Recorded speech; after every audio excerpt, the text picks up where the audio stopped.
get your foot in the door. Get your foot in the door, learn as much as possible, continue to grow, continue to learn, continue to be the guy that makes himself indispensable to whoever you're working with and working for, to the point where they can't let you go. They don't want to see you go anywhere else, because that's what it takes.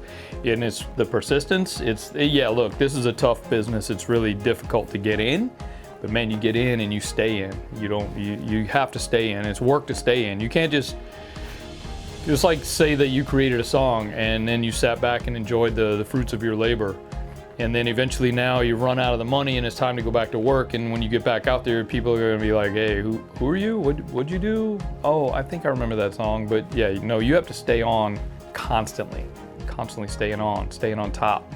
There's always somebody coming right behind you trying to take your spot.